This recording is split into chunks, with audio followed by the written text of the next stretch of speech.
চাঁদাবাজির অভিযোগে রাজধানীর গুলশান থেকে ৫ জনকে গ্রেপ্তার করা হয়েছে। তাদের ৩ জন বৈষম্যবিরোধী ছাত্র আন্দোলনের নেতা বলে জানিয়েছে পুলিশ। ৫০ লাখ টাকা চাঁদা দাবি করে ১৭ জুলাই ১০ লাখ টাকা নেয় আটকরা। বাকি ৪০ লাখ টাকা নিয়ে গেলে তাদের আটক করে পুলিশ। শনিবার সন্ধ্যার পর গুলশান ২ নম্বরে সংরক্ষিত মহিলা আসনের আওয়ামী লীগের সাবেক এমপি শাম্মী আক্তারের বাসার সামনে থেকে তাদের গ্রেপ্তারের কথা জানান গুলশান থানার ওসি হাফিজুর রহমান। গ্রেপ্তারকৃতরা হলেন সাকাদাউদ সিয়াম, সাদমান সাদাব, ইব্রাহিম হোসেন মুন্না, আব্দুর রাজ্জাক রিয়াদ। আর একজন অপ্রাপ্তবয়স্ক হওয়ার তার নাম, পরিচয় ও গ্রেপ্তারের ছবি প্রকাশ করেনি পুলিশ। এর মধ্যে মুন্না, সিয়াম ও সাদাব বৈষম্যবিরোধী ছাত্র আন্দোলনের নেতা। এদিকে রাতেই তাদের সংগঠন থেকে স্থায়ীভাবে বহিষ্কারের কথা জানিয়ে প্রেস বিজ্ঞপ্তি দিয়েছে বৈষম্যবিরোধী আন্দোলনের সভাপতি রিফাত রশিদ ও সাধারণ সম্পাদক হাসান ইনাম। রিয়াদ সহ 4 জন একটি বিশ্ববিদ্যালয়ের স্টুডেন্ট, প্রাইভেট বিশ্ববিদ্যালয়, প্রেসিডেন্সি প্রাইভেট বিশ্ববিদ্যালয়, বাকি আরেকজন অন্য বিশ্ববিদ্যালয়ের স্টুডেন্ট, অ্যাডাফ বিশ্ববিদ্যালয়ের স্টুডেন্ট। অস্ট্রেলিয়ান যে প্রবাসী আবু জাফর সাহেব, উনি বাদী একটা অভিযোগ দাখিল করছে। এ ব্যাপারে আমরা মামলা প্রক্রিয়াধীন। আগে যে ব্যবসায়ীকে ১ লাখ টাকা ঘুষ দিতে হতো, এখন তাকে ঘুষ দিতে হচ্ছে ৫ লাখ টাকা। সুশাসন ও নিয়ন্ত্রণ না থাকায় এই অবস্থা বলে মন্তব্য করেছেন বিএনপি মহাসচিব মির্জা ফখরুল ইসলাম আলমগীর। শনিবার রাজধানীতে এক আলোচনা সভায় এসব কথা বলেন তিনি। এ সময় অর্থ উপদেষ্টা বলেন, বিগত সরকার ব্যাংক খাতের ৮০% অর্থ নিয়ে গেছে, যা বিশ্বের ইতিহাসে বিরল। বিগত ১.৫ দশকে স্বৈরশাসক দ্বারা কিভাবে অর্থনীতি নিষ্পেষিত হয়েছে তা নিয়ে বই লিখেছেন বিশিষ্ট অর্থনীতিবিদ হোসেন জিল্লুর রহমান। অর্থনীতি, শাসন ও ক্ষমতা নামে গ্রন্থের মোড়ক উন্মোচন অনুষ্ঠানে বক্তারা শেখ হাসিনা সরকারের সময়ের লুটপাটের কথা তুলে ধরেন। বাংলাদেশের বিবর্তনে এটা খুবই গুরুত্বপূর্ণ একটা যুগ। এই সময়ের মধ্যে আমরা দেখলাম কিভাবে কর্তৃত্ববাদী শাসন পুরোপুরি এক ধরনের স্বৈরতান্ত্রিক শাসনে উপনীত হয়ে সার্বিকভাবে জন আকাঙ্ক্ষাকে পদদলিত করার পর্যায়ে চলে গেছিল। অনুষ্ঠানে অর্থ উপদেষ্টা বলেন, গত বছরের আগস্টে যখন অন্তর্বর্তী সরকার দায়িত্ব নেয়, তখন দেখা গেছে ব্যাংক খাতের ৮০% অর্থ নিয়ে গেছে, যা বিশ্বের ব্যাংকিং খাতের ইতিহাসে বিরল। পৃথিবীর কোনো দেশে এরকম অর্থনৈতিক বিপর্যয় আমি দেখে নাই। ব্যাংকের ৮০% টাকা নিয়ে চলে গেছে চেয়ারম্যান সাহেব। ধরেন ২০,০০০ কোটি টাকা আউটস্ট্যান্ডিং, ১৬,০০০ কোটি টাকা নাই। এ সময় বিএনপির মহাসচিব মির্জা ফখরুল ইসলাম আলমগীর বলেন, সরকারে কোনো জবাবদিহিতা না থাকায় দুর্নীতি বেড়েছে বহুগুণে। ডোনাল্ড ট্রাম্পের শুল্ক আরোপ সামনে বড় বিপদে ফেলতে পারে বলেও মনে করেন তিনি। আগে ঘুষ দিতাম ১ লাখ টাকা, এখন দিই ৫ লাখ টাকা। পুলিশের কোনো পরিবর্তনই হয়নি, বরঞ্চ তারা আরো সুযোগ নিয়ে, যে একবার বলে যে মিলিটারির কাছে যাও, আরেকবার বলে যে কোর্টে যাও। বক্তারা বলেন, নিয়ন্ত্রক সংস্থাগুলোর তদারকি না থাকার সুযোগ নিয়েছে লুটপাটকারীরা। গণতান্ত্রিক উপায়ে জনগণের প্রতিনিধিকে সংসদে পাঠিয়ে সংস্কারের তাগিদ দেন তারা। Tarek Hossain, independent news, Dhaka. কয়েকজন ব্যক্তিকে বিদেশ থেকে এনে ভাড়া করে এনে দেশ চালানো যায় না বলে মন্তব্য করেছেন বিএনপি মহাসচিব মির্জা ফখরুল ইসলাম আলমগীর। শনিবার দুপুরে জাতীয় প্রেস ক্লাবে জিয়া পরিষদের আলোচনা সভায় তিনি এই কথা বলেন। সংস্কারের নামে কয়েকজনের বৈঠক চলছে উল্লেখ করে ফখরুল বলেন, রাতারাতি দেশ বদলানো যায় না। জুলাই গণ অভ্যুত্থানের প্রত্যাশা ও প্রাপ্তি নিয়ে আলোচনা সভার আয়োজন করে জিয়া পরিষদ। সবাই বিএনপি মহাসচিব মন্তব্য করেন, ভাড়াটে লোক দিয়ে দেশ চালাচ্ছে অন্তর্বর্তী সরকার। সে কারণে দেখা দিচ্ছে নানা সংকট। পার্লামেন্টে না গেলে জনগণের শাসনটা প্রতিষ্ঠিত হবে করতে গেলে কয়েকজন ব্যক্তিকে দেশ বিদেশ থেকে ভাড়া করে নিয়ে এসে দেশ চালানো যায় না।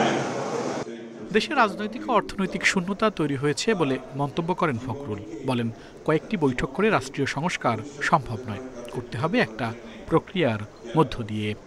আপনার সংস্কারের জনগণকে দিয়ে দিলেন, সংস্কার হয়ে গেল, সেভাবে সংস্কার হয় না। সংস্কার হতে হবে একটা প্রক্রিয়ার মধ্য দিয়ে। আপনি চাইবেন আর কালকে পুলিশ ঘুষ খাওয়া বন্ধ করে দেবে, এটা মনে করার কোনো কারণ নাই। সংখ্যানুপাতিক নির্বাচন জনগণ বোঝেন না বলে দাবি বিএনপি মহাসচিবের। Al Amin Hossain, independent news, Dhaka. হবিগঞ্জে পুলিশ হত্যার দায় অভ্যুত্থানকারী ছাত্র জনতার ওপর চাপানো হচ্ছে বলে মন্তব্য করেছেন এনসিপির আহ্বায়ক নাহিদ ইসলাম। তিনি আরও বলেন, অভ্যুত্থানের 1 বছর পরও মানুষের অধিকার আদায় হয়নি। দেশে চাঁদাবাজ ও সন্ত্রাসীদের অভয়ারণ্য তৈরি হয়েছে বলেও মন্তব্য করেছেন তিনি। শনিবার মৌলভীবাজার ও কিশোরগঞ্জে জুলাই পদযাত্রায় এসব মন্তব্য করেন নাহিদ ইসলাম। জুলাই পদযাত্রার ২৬তম দিনে শনিবার দুপুরে এনসিপির নেতাকর্মীরা মৌলভীবাজারে পৌঁছালে তাদের স্বাগত জানায় ছাত্র জনতা। শোভাযাত্রা শেষে শহরের শাহ মোস্তফা সড়কে অনুষ্ঠিত হয় পথসভা। এ সময় এনসিপির আহ্বায়ক নাহিদ ইসলাম বলেন, গেল বছরের আগস্টে হবিগঞ্জের বানিয়াচং থানায় পুলিশ হত্যার দায় অভ্যুত্থানকারী ছাত্র জনতার উপর চাপানো হচ্ছে। যেখানে পুলিশ হত্যাকে প্রমিনেন্ট করে তোলা হচ্ছে, এই পুলিশ হত্যার দায় আমাদের অভ্যুত্থানকারী ছাত্র জনতাকে দেওয়ার প্রচেষ্টা করা হচ্ছে। কোটা সংস্কারের আন্দোলন ছিল শান্তিপূর্ণ আন্দোলন। শেখ হাসিনার পুলিশ ছাত্রলীগ সন্ত্রাসী বাহিনী গুলি চালিয়ে বর্বরোচিত হামলা করে আমাদেরকে অভ্যুত্থানের দিকে নিয়ে যেতে বাধ্য করেছিল। সন্ধ্যায় এনসিপির নেতাদের গাড়িবহর পৌঁছায় কিশোরগঞ্জে। পরে শহরের পুরনো স্টেডিয়ামের সামনে সড়ক থেকে পদযাত্রা শুরু করেন তারা। পথসভায় যোগ দিয়ে বক্তব্য দেন এনসিপির কেন্দ্রীয় নেতারা। নিজের বাবাও যদি দুর্নীতি করে তাকেও ছাড় দেওয়া যাবে না। বাবাকে প্রশ্ন করতে হবে ৩০,০০০ টাকা বেতন দিয়ে কিভাবে ৪০,০০০ টাকার বাসায় থাকে। এনসিপির জুলাই পদযাত্রার রোববারের কর্মসূচি শেরপুর ও নেত্রকোনায়। হতে হবে। Zulekha Parvin, independent news. জুলাই গণহত্যার বিচার দ্রুত করার তাগাদা থাকলেও নির্ভুল করতে হবে, এমন মন্তব্য করেছেন জামায়াতে আমির ডক্টর শফিকুর রহমান। শনিবার আগারগাঁয়ে চিন্মৈত্রী সম্মেলন কেন্দ্রে জুলাই শহীদ পরিবার সোসাইটির স্মরণ সভায় এ কথা বলেন তিনি। সভায় জুলাই যোদ্ধা পরিবারের সদস্যদের কোনো রাজনৈতিক দলে যোগ না দেওয়ার আহ্বান জানান এনসিপি নেতা সার্জিস আলম। শনিবার রাজধানীর চিন্মৈত্রী সম্মেলন কেন্দ্রে এই স্মরণ সভার আয়োজন করে জুলাই ২৪ শহীদ পরিবার সোসাইটি। স্মরণ সভায় গণহত্যার বিচার ও জুলাই সনদ এই মাসের মধ্যেই বাস্তবায়নের দাবি জানান শহীদ পরিবারের সদস্যরা।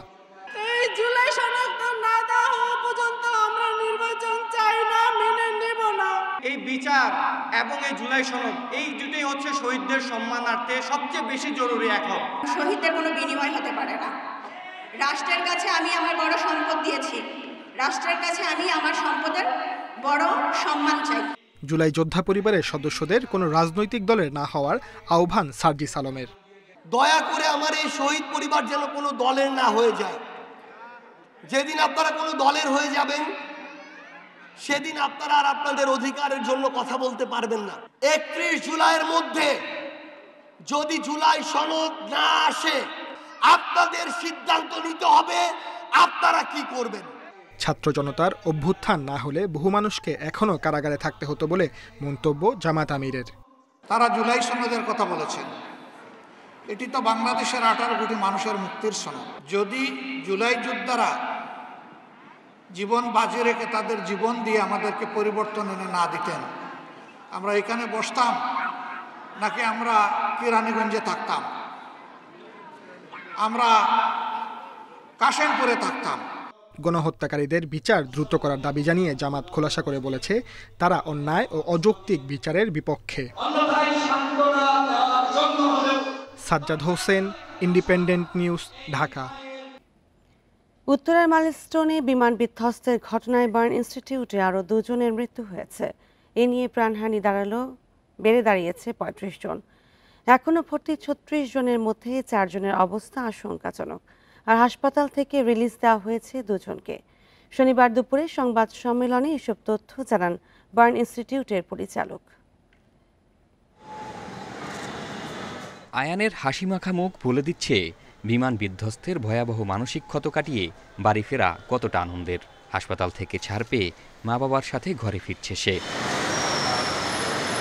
মাইলস্টোনে বিমান দুর্ঘটনায় 5 দিন বার্ন ইনস্টিটিউটে চিকিৎসা শেষে শনিবার দুপুরে ছাড়পত্র দেয়া হয় আয়ান ও রাফসি নামে 2 শিক্ষার্থীকে। সন্তানকে পেয়ে আবেগাপ্লুত পরিবার। আল্লাহর কাছে লাখ কোটি শুকরিয়া যে আল্লাহ পাক আমি দোয়া করি প্রত্যেকটা সন্তানকেই তার বাবা মার কোলে ফিরিয়ে দেখ সুস্থ অবস্থায় যত দ্রুত সম্ভব। এটা প্রত্যেকটা বাচ্চাদের জন্যই দোয়া রইল।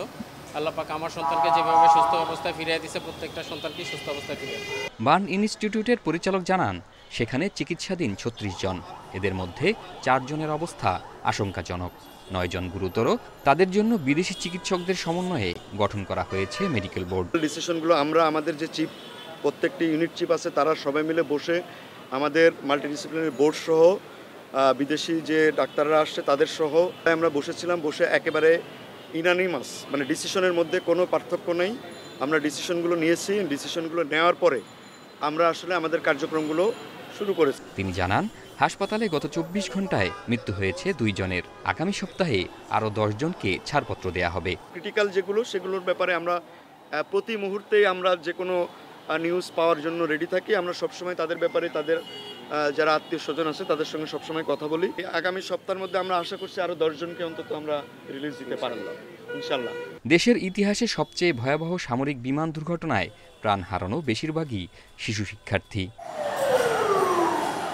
জাহিদুল ইসলাম, ইন্ডিপেন্ডেন্ট নিউজ, ঢাকা। দিয়াবাড়িতে সোমবার যুদ্ধবিমান বিধ্বস্ত হওয়ার পর সেখানে থেমে গেছে শিশুদের কোলাহল, নেমেছে নীরবতা, কষ্ট, শোক। জনবহুল এলাকায় যুদ্ধ বিমান উড়ানো আর অপরিকল্পিত নগরায়ন নিয়ে সামনে এসেছে অনেক প্রশ্ন। দুর্ঘটনা এড়াতে প্রতিরোধ ব্যবস্থায় জোর দেওয়ার আহ্বান বিশেষজ্ঞদের।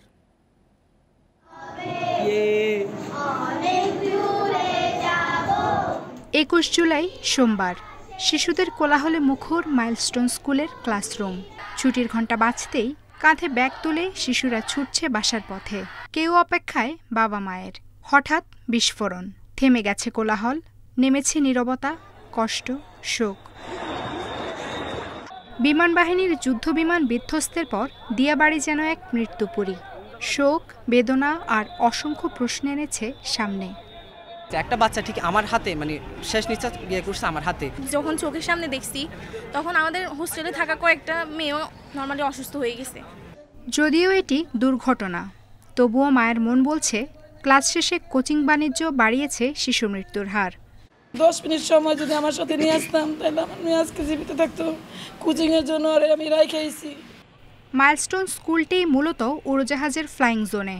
তাছাড়া শাহজালাল আন্তর্জাতিক বিমানবন্দরের একই রানওয়ে থেকে বাণিজ্যিক ও প্রশিক্ষণ বিমান উড়ানো ঝুঁকিপূর্ণ বলে মনে করেন গবেষকরা। মাইলস্টোন স্কুলের অবস্থানটা রানওয়ের সেন্ট্রাল লাইন এক্সটেনশন বরাবর 1.9 নটিক্যাল মাইল দূরে অবস্থিত।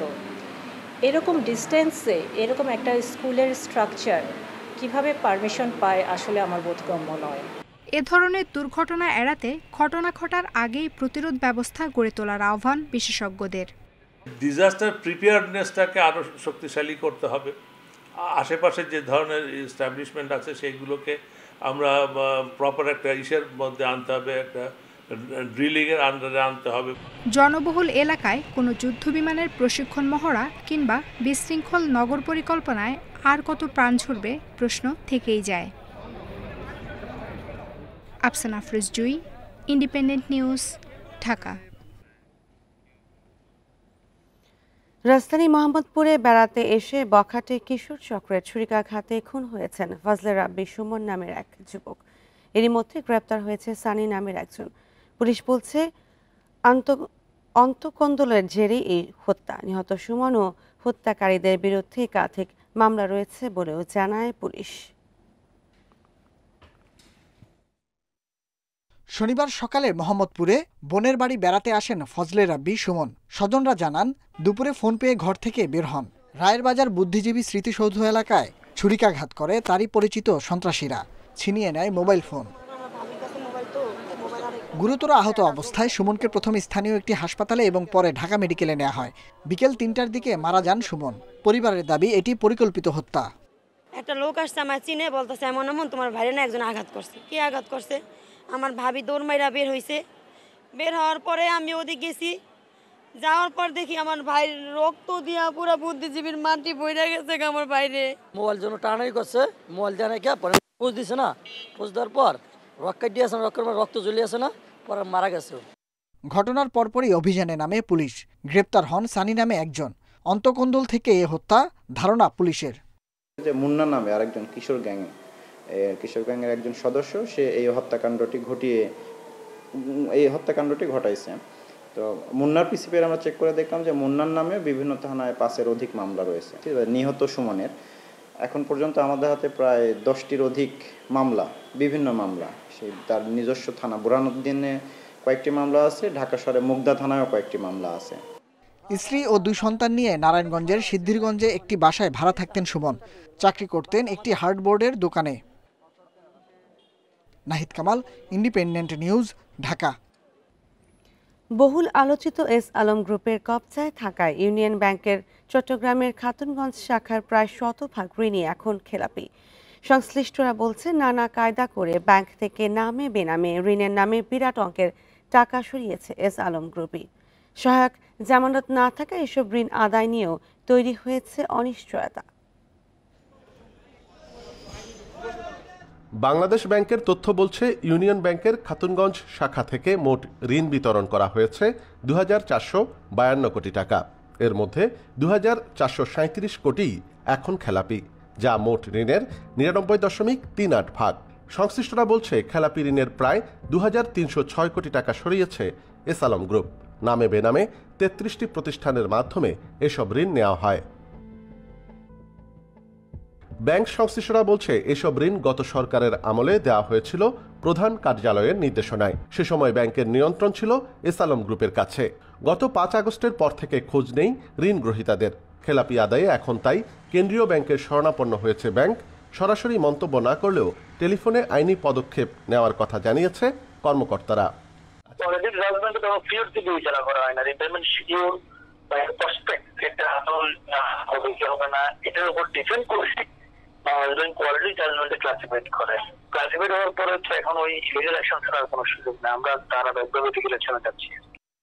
কোন ধরনের সহায়ক জামানত ছাড়া দেয়া এসব ঋণ আদায় আদৌ সম্ভব হবে কিনা সেটি নিয়েও আছে ধোঁয়াশা। এমনভাবে সে অপরাধগুলো করেছে যাতে কেউ কোনো ধরনের সেটাকে চিহ্ন রাখতে না পারে। সমস্ত ক্ষমতায় ছিল তারা, প্রশাসন ছিল তারা, ব্যাংকের সমস্ত কলকাঠামো তাদের হাতে ছিল। সুতরাং ব্যাংক থেকে তারা হাজার হাজার কোটি টাকা লুট করে নিলেও সেই তথ্য পাওয়ার কোনো সুযোগ ছিল না। ইভেন বাংলাদেশ ব্যাংক পর্যন্ত তাদেরকে সহায়তা করেছে এই ধরনের টাকা আত্মসাতের জন্য। আমাদের জীবনের প্রয়োজনে আমরা যদি কোথাও লোন চাই, আমাদের সেই লোনটি অনুমোদন হওয়ার জন্য অনেক সময় লাগে, অনেক কাগজপত্র দিতে হয়, অনেক ধর্ণা দিতে হয়, অনেক পিছনে পিছনে ঘুরতে হয়। আর ওনাদের কিন্তু শুধু হুকুম দিলেই হয়। বাংলাদেশ ব্যাংকের তথ্য আরও বলছে 2013 সালে লাইসেন্স পাওয়া এই ব্যাংকের বিতরণ করা মোট ঋণ 27,767 কোটি টাকা, যার প্রায় 62% এককভাবে নিয়েছে এস আলম গ্রুপ ও তার স্বার্থ সংশ্লিষ্ট প্রতিষ্ঠান। অনুপম শীল, ইন্ডিপেন্ডেন্ট নিউজ, চট্টগ্রাম। বাংলাদেশ ব্যাংকের নির্দেশনা অনুযায়ী একটি গ্রুপ কোনো ব্যাংক থেকে মূলধনের 25% বেশি ঋণ নিতে পারে না। তবে অরিয়ন গ্রুপ জনতা ব্যাংক থেকে নিয়ম বহির্ভূত ঋণ নিয়েছে। জনতা ব্যাংক বলছে সমঝোতার মাধ্যমে তারা এই ঋণ আদায়ের চেষ্টা করছে। তবে বিশ্লেষকদের মতে ব্যাংক খাতে গ্রাহকের আস্থা ফেরাতে অনিয়মে জড়িত সবাইকে শাস্তির আওতায় আনতে হবে। আওয়ামী লীগের 1.5 দশকে নিয়ম না মেনে ক্ষমতার দাপট দেখিয়ে রাষ্ট্রায়ত্ত জনতা ব্যাংক থেকে একের পর এক ঋণ নিয়েছে ওরিয়ন গ্রুপ। রাষ্ট্রীয় মালিকানাধীন জনতা ব্যাংক থেকে এই ঋণের পরিমাণ দাঁড়িয়েছে 2,579 কোটি টাকা, যা কেন্দ্রীয় ব্যাংকের আইন ভেঙে দেওয়া হয়েছে। জনতা ব্যাংকের এই শাখা থেকে ঋণের ছড়াছড়ি। ওরিয়ন অয়েল অ্যান্ড শিপিংয়ের ঋণ 1200 কোটি টাকা, সোনারগাঁ পাওয়ার 302 কোটি টাকা, মেঘনাঘাট পাওয়ার 98 কোটি টাকা, ডিজিটাল পাওয়ার 210 কোটি টাকা, আর ওরিয়ন ইনফিউশনের ঋণ রয়েছে 93 কোটি টাকা। তবে এসব ঋণ আদায়ে তেমন অর্জন নেই জনতা ব্যাংকের। যে বড় বড় খেলাপি যেগুলো, সেই সমস্ত থেকে ঋণ আদায় করা রাতারাতি কিন্তু সম্ভব না। আমরা বিভিন্ন ধরনের টুলস যেগুলো আমাদের হাতে আছে, সবগুলো টুলস আমরা ইউজ করছি, সেভাবে এগিয়ে যাচ্ছি এবং একটা কনসোর্টিয়াম করে দেওয়া হয়েছে বড় ঋণটা আদায়ের ক্ষেত্রে, সেটা কাজ করছে। তো এই জায়গাগুলোতে কাজ একটু সময় সাপেক্ষ, আমরা আশাবাদী যে সেখান থেকে তার রেজাল্ট পাবো। বাংলাদেশ ব্যাংকের নিয়ম অনুযায়ী কোনো ব্যবসায়ী গ্রুপ তার মূলধনের 25% পর্যন্ত ঋণ নিতে পারে। ওরিয়ন গ্রুপ সেই সীমা অতিক্রম করে প্রায় 18 গুণ ঋণ নিয়েছে জনতা ব্যাংক থেকে। তবে 2026 সাল পর্যন্ত ঋণ শোধের সময় পেয়েছে ওরিয়ন। বড় বড় শীর্ষ খেলাপি রয়েছে অনেক, কিন্তু শীর্ষ খেলাপিরাও যদি তাদের প্রতিষ্ঠান চালু রাখে এবং সেই প্রতিষ্ঠানে যারা কর্মরত তারা তো এদেশের খেটে খাওয়া মানুষ, তাদের কথা তো বাংলাদেশ ব্যাংক ইগনোর করতে পারে না। এই কারণে যুক্তিসঙ্গত সময়ে টাইম এক্সটেন্ড করাচ্ছে, কিন্তু ওই ব্যাংকগুলোর বোর্ডকে কন্টিনিউয়াসলি মনিটর করা হচ্ছে যে এই ঋণগুলো যাতে কোনো প্রকার ডাইভারশন না হয়। খেলাপি যারা হয়েছে বেশিরভাগই কিন্তু যারা অর্থবান ব্যক্তি, তাদের কাছেই কিন্তু খেলাপি ঋণের সিংহভাগটা কিন্তু তাদের কাছেই আছে। কাজেই এই ঋণটাকে আদায় করার জন্য তার জন্য আইনগত বা ব্যবস্থাগত যে ধরনের পরিবর্তন করা দরকার সেগুলোকে দ্রুততার সঙ্গে করে যাতে আদায় করা যায়। এসব নিয়ে ওরিয়ন গ্রুপের সাথে কথা বলতে চাইলেও তারা এ ব্যাপারে কোনো কথাই বলেনি গণমাধ্যমের সাথে। Shafil Alam Sujan, independent news, Dhaka. চাঁপাইনবাবগঞ্জে বকেয়া বিদ্যুৎ বিল আদায় নিয়ে বিপাকে নর্দার্ন ইলেকট্রিসিটি সাপ্লাই নেসকো। পৌরসভা বিভিন্ন সরকারি প্রতিষ্ঠান সহ বিভিন্ন গ্রাহকের কাছে বকেয়া বিল প্রায় 12 কোটি টাকা। প্রতিষ্ঠানের কর্মকর্তারা জানান বকেয়া আদায়ের চেষ্টা করছেন। 1903 সালে প্রতিষ্ঠার পর থেকেই নাগরিক সেবা দিয়ে যাচ্ছে চাঁপাইনবাবগঞ্জ পৌরসভা। তবে এই পৌরসভাই এখন ঋণগ্রস্ত বিদ্যুৎ বিভাগের কাছে। নাগরিকদের সড়কবাতি, পানি সরবরাহ সহ অন্যান্য সেবা দিতে গিয়ে প্রতিষ্ঠানটির বিদ্যুৎ বিল বকেয়া পড়েছে 9 কোটি 29 লাখ টাকা। শুধু পৌরসভাই নয়, বক্ষব্যাধি ক্লিনিক, মডেল মসজিদ, সরকারি গণগ্রন্থাগার, মুক্তিযোদ্ধা কমপ্লেক্সের মতো সরকারি প্রতিষ্ঠানেরও বকেয়া হয়েছে বিদ্যুতের বিল। গড়ে প্রায় 30,000 টাকা যে বিদ্যুৎ বিল আসে সেটা আমরা পরিশোধ করতে পারি না। পোস্টপেড বিল আসতো, বিল না পরিশোধ করলেও চলতো। এই জন্য বিভিন্ন দিকে চাহিদা মেটাতে যায়, দেখা গেল যে 20 লাখ টাকা বিল আসছে, 10 লাখ টাকা 12 লাখ টাকা দিল, 8 লাখ টাকা বাকি থেকে গেল। পর্যায়ক্রমে সব বিল পরিশোধের আশ্বাস দিলেন পৌর প্রশাসক। 10 কোটি টাকার বেশি ছিল, যেটি এখন নেমে এসেছে 9 কোটি 29 লক্ষ টাকায়। এটি আমরা চেষ্টা করব এবছর যেভাবে দিলাম প্রায় 12 লক্ষ টাকা, এটি পর্যায়ক্রমে আরও দিয়ে আমরা এটিকে একবারে জিরোতে নিয়ে আসার উদ্যোগ নিয়েছি। বকেয়া বিল আদায়ে চেষ্টা চলছে জানিয়ে এ বিষয়ে ক্যামেরার সামনে কথা বলতে রাজি হননি নেসকোর দায়িত্বপ্রাপ্ত কর্মকর্তারা। যদি আমাদের এই স্যারের সাথে কথা বলেন তাহলে ভালো হবে, আমাদের যে কমার্শিয়াল ডিপার্টমেন্ট আছে তাদের সাথে কথা বলে বেটার হয়। আমরা কাজ করে যাচ্ছি, সমস্যা নেই আদায়ের জন্য, কিন্তু এই পার্টিকুলার তথ্যগুলো ওদের কাছ থেকে নিতে পারলে বেটার হবে। ৭৮,০০০ গ্রাহকের 85 ভাগই প্রিপেড মিটারের আওতায়। বাকিদের প্রিপেইড মিটারের আওতায় আনা গেলে ভবিষ্যতে আর বিল বকেয়া হবে না বলছে বিদ্যুৎ বিতরণকারী প্রতিষ্ঠানটি। Independent news. যাত্রী সংকটে বন্ধ হওয়ার মুখে চাঁদপুরের বিভিন্ন রুটের যাত্রীবাহী লঞ্চ। একসময় ঢাকা, চাঁদপুর, নারায়ণগঞ্জ রুটে প্রতিদিন অর্ধশতাধিক লঞ্চ চললেও এখন চলে 20 থেকে 22টি। ক্ষতির কারণে কর্মচারীদের বেতন দিতেও হিমশিম লঞ্চ মালিকরা। তবে আধুনিক নৌ টার্মিনাল হলে সংকট কাটবে বলে দাবি বিআইডব্লিউটি এর। দীর্ঘদিন দক্ষিণাঞ্চলের বিভিন্ন জেলার মানুষের পছন্দের যানবাহন ছিল ঢাকা, চাঁদপুর ও নারায়ণগঞ্জ রুটের লঞ্চ। প্রতিদিন চলত 40 থেকে 50টির বেশি লঞ্চ। তবে পদ্মা সেতু ও সড়কপথের উন্নতি, লঞ্চের ধীরগতি এবং শিডিউল বিপর্যয়ের কারণে লঞ্চে উঠছে না যাত্রীরা। কমছে যাত্রীবাহী লঞ্চের সংখ্যা। নৌ রুটের তুলনায় সময় ও ভাড়া কম, নিরাপদ এবং যাত্রী হয়রানি কম হওয়ায় সড়কপথ বেছে নেওয়ার কথা জানান যাত্রীরা। যাত্রীরা কিন্তু এই সময় ভোগান্তির কারণে কিন্তু লঞ্চ থেকে ডাইভার্ট হয়ে আমাদের বাইপথে সময় অনেক কম লাগতেছে। কমার প্রধান কারণ হচ্ছে বিভিন্ন ঘাটে আসলে যাত্রীদের সাথে হয়রানি করা হয়। প্রতিদিন এক একটি লঞ্চে যাতায়াত খরচ 1,20,000 থেকে 2 লাখ টাকা। তবে প্রতি সার্ভিসে 20 থেকে 30,000 টাকা লোকসান গুনছেন লঞ্চ মালিকরা। কর্মচারীদের বেতন দিতেও হিমশিম তারা। যা চালাইলে লোকসান, দুইটা চলে দুইটা বন্ধ হয়। 2-3টা লঞ্চ মালিক একসাথে হইয়া 2-3টার পরিবর্তে একটা লঞ্চ চালাইতেছি। তবে আধুনিক নৌ টার্মিনালের কাজ শেষ হলে যাত্রী সংকট কেটে যাবে বলে আশা বিআইডব্লিউটিএ কর্তৃপক্ষের। বর্ষাকালে একটু যাত্রী সংকটই থাকে। এখন দূর দূরান্ত থেকে বৃষ্টি কাদা পানিতে আসতে যাত্রীদের একটু হয়রানির শিকার হয়। তবে আমি মনে করি আমাদের চাঁদপুরের আধুনিক নৌ টার্মিনাল হয়ে গেলে এই সংকটটা আর থাকবে না। চাঁদপুর থেকে ঢাকা রুটে 34টি বড় আর নারায়ণগঞ্জ রুটে 15টি ছোট লঞ্চ রয়েছে। প্রতিদিন চলাচল করে 20 থেকে 22টি লঞ্চ। Independent news. লোকসান কমাতে আলুর দাম বাড়াতে চায় হিমাগার মালিক সমিতি। এ নিয়ে বাণিজ্য মন্ত্রণালয়ে চিঠিও দিয়েছে তারা। উৎপাদন খরচে উঠছে না বলে দাবি তাদের। এই পরিস্থিতিতে বাজারে আলুর দাম নিয়ন্ত্রণে কার্যকর তদারকির তাগিদ ক্যাবের। দেশে বছরে আলুর চাহিদা 90 লাখ টন। চাহিদার পুরোটাই পূরণ হয় দেশীয় উৎপাদন থেকে।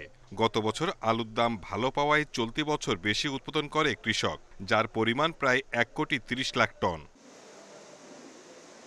চাহিদার চেয়ে প্রায় 40 লাখ টন বেশি আলু উৎপাদিত হওয়ায় দাম কম বাজারে। প্রতি কেজি আলু বিক্রি হচ্ছে 25 থেকে 30 টাকা কেজি দরে, যা গত বছর একই সময় ছিল প্রায় 60 টাকা। হিমাগার মালিক সমিতি বলছে, বর্তমানে হিমাগারে প্রতি কেজি আলু বিক্রি হচ্ছে 13 থেকে 15 টাকায়। এর সঙ্গে রক্ষণাবেক্ষণ সহ অন্যান্য খরচ মিলিয়ে ব্যয় 25 টাকা। এমন পরিস্থিতিতে দাম না বাড়ালে বড় ধরনের লোকসানে পড়বে কৃষক ও হিমাগার মালিকরা। পাশাপাশি সরকারের খাদ্যবান্ধব কর্মসূচিতে আলু বিক্রি কার্যক্রম চালুর অনুরোধ তাদের। এখন বাজারের এমন পর্যায়ে যে বাজার আমরা 11 টাকা 10 টাকা আলু বেচতেছি। যাদের মাধ্যমে এই আলুটা উৎপাদিত হচ্ছে তাদের কিন্তু ওই আগ্রহ বলেন অথবা তাদের সেই অবস্থা থাকবে যেখানে সে আগামী বছরও আলু প্রোডাকশন করতে পারে। তো সেই কথা চিন্তা করেই মূলত আমাদের এই অ্যাপ্লিকেশনটা দেওয়া অথবা তাদের কাছে হয়তোবা এই সুপারিশটা আমরা পেশ করেছি। ভোক্তাদের স্বার্থে বাজার নিয়ন্ত্রণের পাশাপাশি কৃষকদের দিকেও আলাদা নজর দেওয়ার পরামর্শ ক্যাবের। উৎপাদনের নিরাপত্তা নিশ্চিত করার জন্য আসলে কৃষকের তো অনেকখানি বিবেচনা করা দরকার। তারপরে ভোক্তা পর্যায়ে যেন এটার একটা পজিটিভ ইম্প্যাক্ট পড়ে সে বিষয়টা দেখা দরকার। দেশে ছোট বড় মিলিয়ে হিমাগার রয়েছে প্রায় 400টি। এসব হিমাগারে বর্তমানে প্রায় 35 লাখ টন আলু সংরক্ষিত আছে। Shahid Ahmed, independent news, Dhaka. আর এই ছিল এখনকার সংবাদে। ইন্ডিপেন্ডেন্ট টেলিভিশনের সব খবর বিস্তারিত জানতে চোখ রাখুন ফেসবুক, ইউটিউব ও এক্সে। ধন্যবাদ সবাইকে।